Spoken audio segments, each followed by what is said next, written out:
Welcome to the program. I'm Jeff Schechtman. According to a report just released by Freedom House, a watchdog group that advocates for democracy, political rights and civil liberties became weaker in 68 countries. The report also says that the U.S. freedom score has declined by 8 points over the past 8 years. At the same time, we know that voters are unhappy. We're told that democracy is collapsing, that fascism is on the rise. We hear particularly from the left about the need for more direct democracy, for greater citizen participation, for more direct referendum and initiatives. One group on this program recently called for citizen assemblies that supplant representative government. Yet it seems that the more of this do-it-yourself politics we have, the more anger there is, the more divided we are.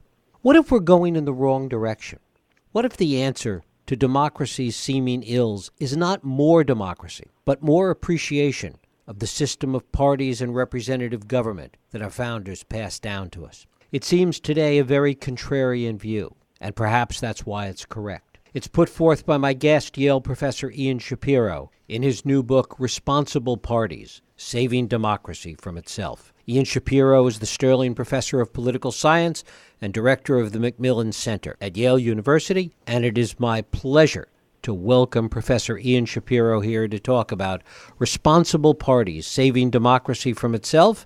Ian, thanks so much for joining us. Thanks so much for having me on. It's great to have you here. I want to talk in a general sense first about this idea that the solution to so many of the problems of democracy today might not be more an extended democracy, but getting back to the kind of representative republic that our founders envisioned. So we believe that parties are essential to effective democratic governance. The original founders didn't take that view, but both Madison and Jefferson quickly changed their mind when they actually started to govern and, of course, created the first political parties in America. And what we argue in our book, Responsible Parties, Saving Democracy from Itself, is that we have, in over the last century, but particularly since the 1960s, engaged in reform after reform after reform that has made it impossible for parties and them for failing to govern. And so, as you said in your very accurate introduction, we have essentially, by giving voters more and more direct control over individual decisions, parties, and leaders, we have made a world in which we are bound to be disappointed, and then we continue to make additional changes that make the situation even worse. So we're trying to change the conversation and explain why you actually need cohesive parties that function more like teams if you're going to get effective government. One of the things that we have found that you point out is that the more popular democracy we have, that it has paradoxically eroded trust in government. And this has been true here and around the world. Yep, that's true. It's not just in the U.S. It plays out differently in different systems. In our system, we've had a particularly corrosive effect as a result of primaries. Pretty little secret about primaries is that there's very low turnout in primaries, and the people who turn out tend to be on the extremes of the parties, people who are activists. And so you can get a situation like, Alexandria Ocasio-Cortez elected in New York on an 11% turnout, or Jim Jordan elected in Ohio. He's a Freedom Caucus guy at the far right of the Republican Party, elected on a 15% turnout. Or indeed Donald Trump, selected as the Republican candidate by less than 5% of the U.S. electorate.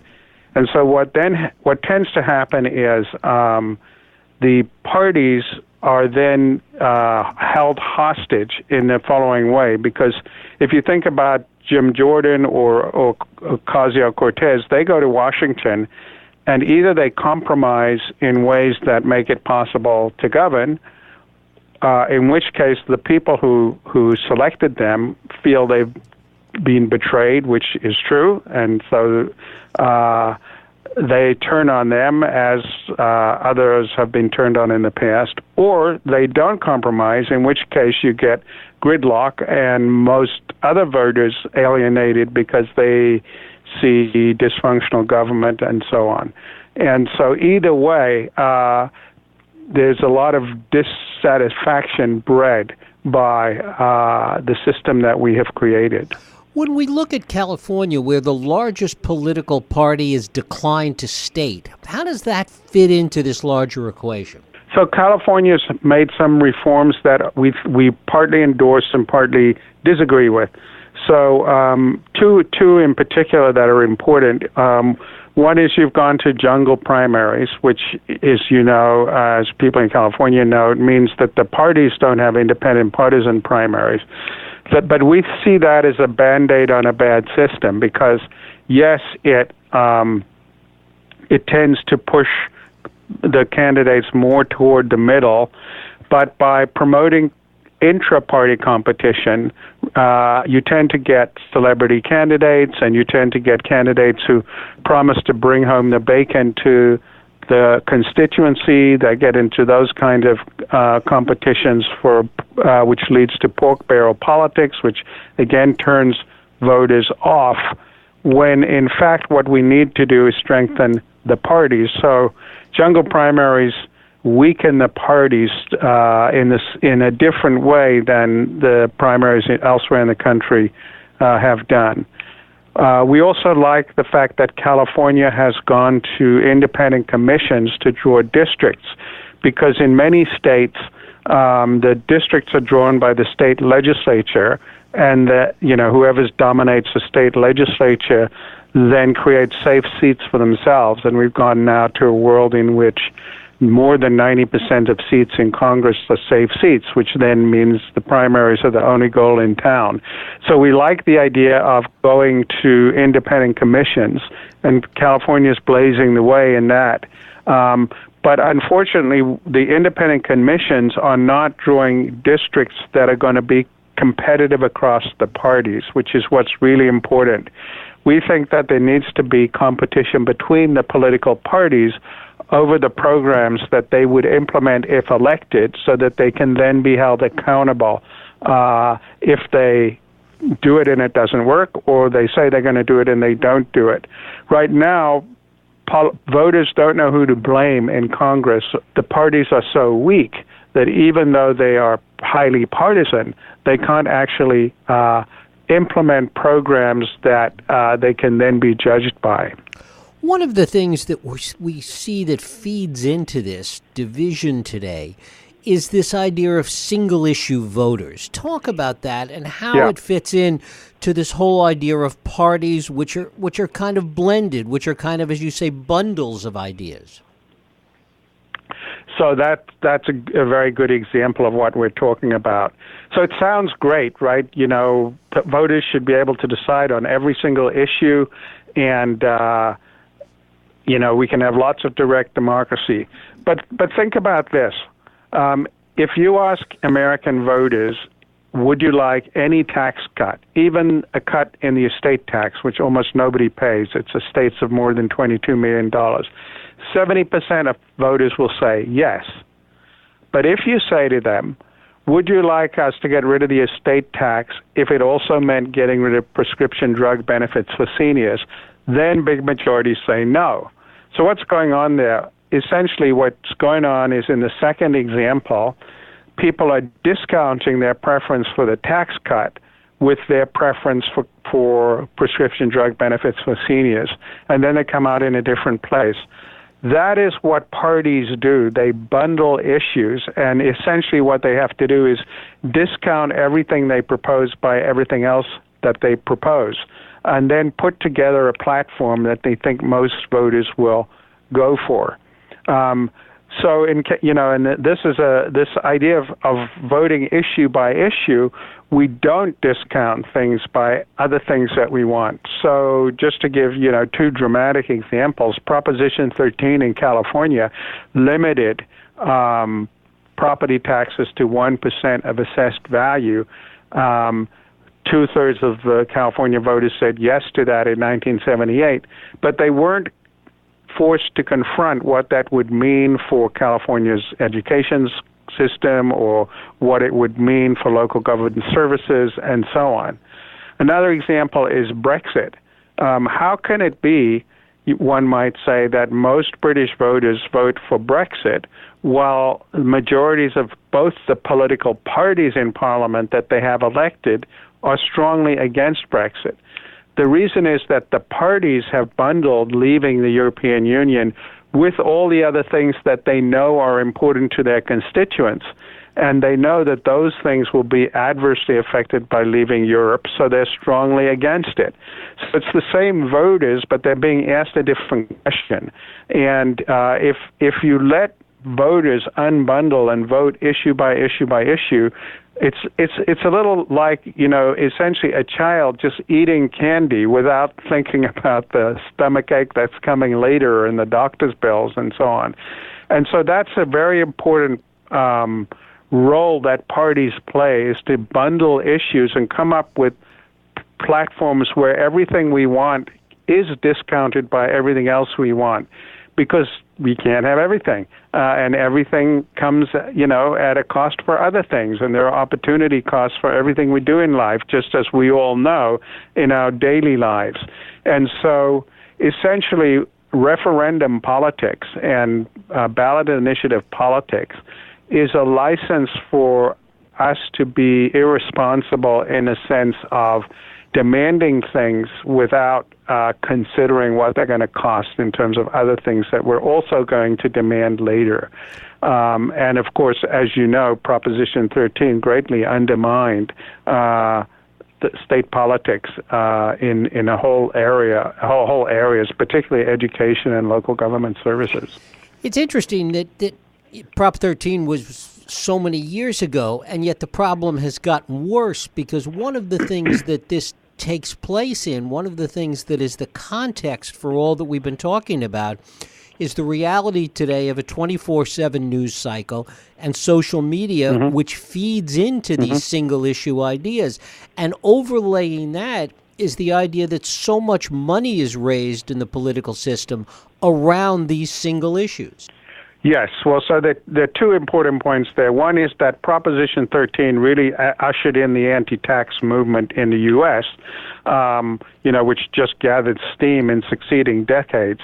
But it's a single issue. Again, if you look at, this just harping on cutting taxes is what's contributed to our $22 trillion deficit, as we have now fought, the longest wars in American history by borrowing trillions and trillions of dollars in Afghanistan, in Iraq, and because it's impossible for Republicans ever to agree to any tax increases, even when they want to spend money hand over fist, as they have done in these wars, and as happened again in the 2017 tax bill that passed.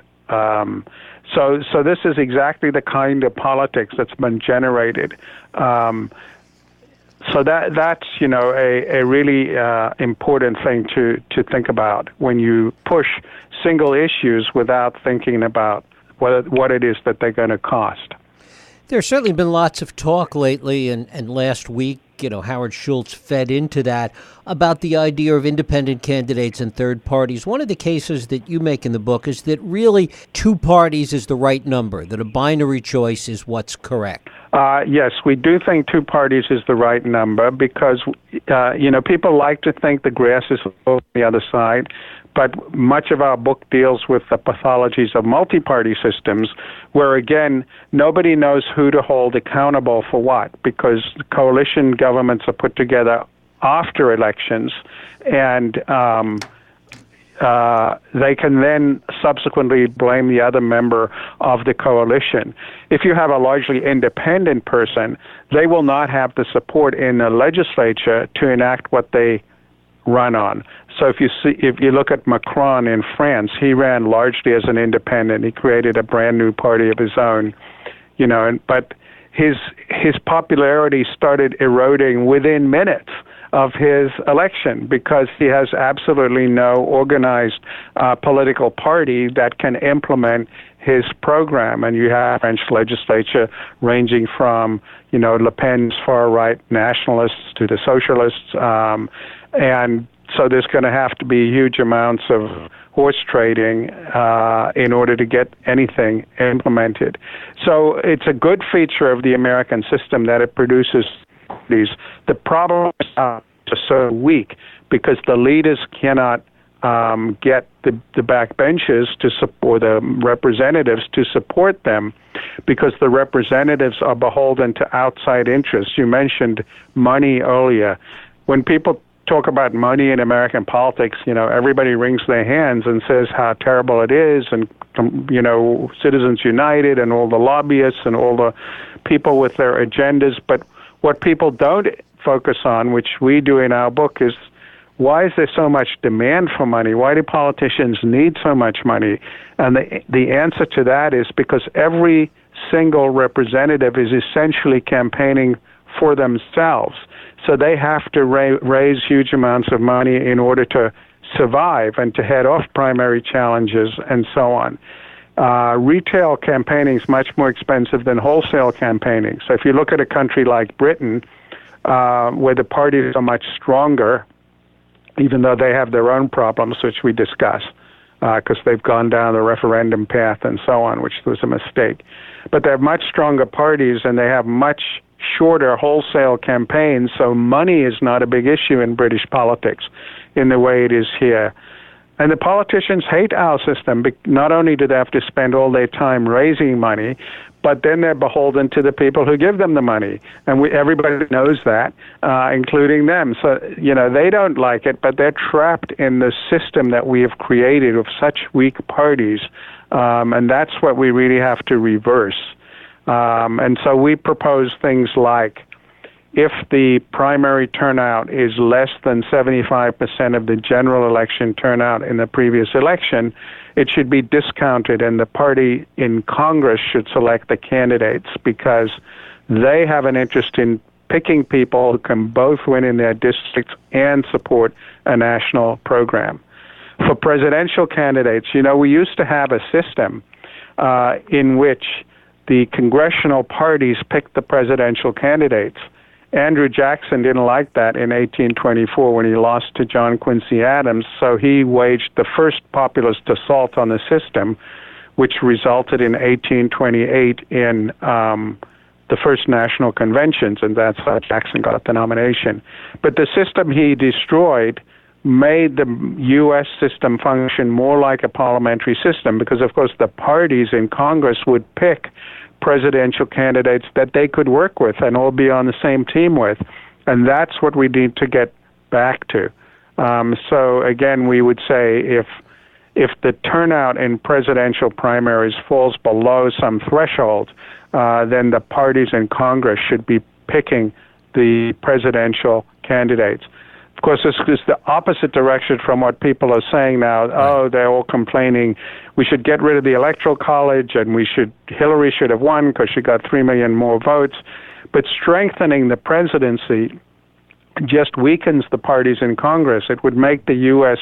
more like Latin America, where the systems are very unstable because the legislature and the president have separate systems of authorization and legitimacy, and that's why you often get the breakdown of democracy in Latin America. We should be weakening the presidency. Isn't that what we're seeing now? That is, as a net result of what's happening now, we have fascism or certainly a certain amount of despotism creeping into the system, as your colleague Timothy Snyder points out. That's exactly right. It's when Congress gives up power to the presidency, it's very difficult to get it back. It's not impossible. If you look at the 1860s after the Civil War, when Andrew Johnson pretty much was trying to subvert Reconstruction. After the 1866 midterms, the Republicans had big majorities in the House and the Senate, and they actually took back a lot of power from the. Prevented him from firing Secretary of War Stanton and Ulysses Grant, who Lincoln had appointed, Military Reconstruction Act over his veto and insulated the military command from his interference. And, of course, they eventually tried to impeach him. But that was a take-back of congressional authority that had been ceded to the executive branch. And we've had desultory efforts at that with the War Powers Acts, which are never implemented. But now you actually see President Trump's threats to use emergency powers to build a wall on the southern border. Lots of discomfort in the Republican Party at this possibility. And I think we might be seeing the beginning of a move here to reclaim legislative authority from the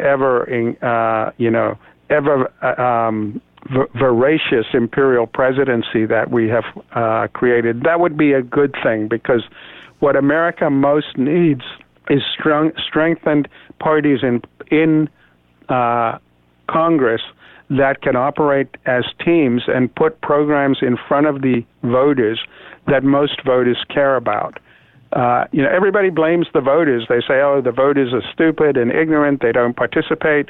But of course, when the parties are dominated by these fringe issues that most voters don't really care about and are not talking about the things that voters do care about, like, retraining people who are going to lose their jobs 7 times over their employment lifetime, like health insurance in some form that's actually can pass, that's not going to be free Medicare for all, then voters would have more interest in listening to politicians and participating in the system.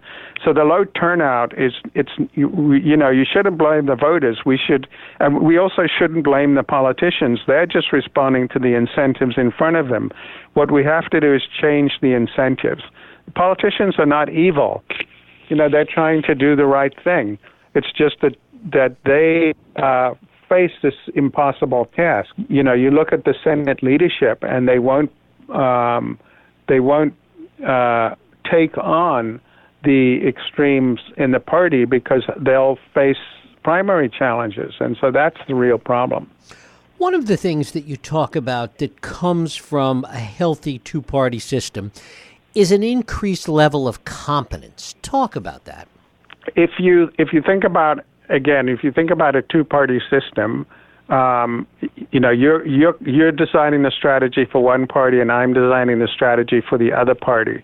I have to worry that it's winner-take-all politics, and therefore also loser-lose-all politics.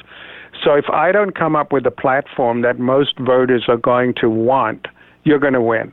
I have to worry about. I can't cater to narrow interest groups. I have to try and any voters that I leave on the table are voters that you're going to win, and we both know that. So we have to come up with responsible platforms that are going to appeal to large numbers of people, and those are going to be moderate platforms. Everybody talks about the importance of compromise, but there's a big difference between moderation and compromise.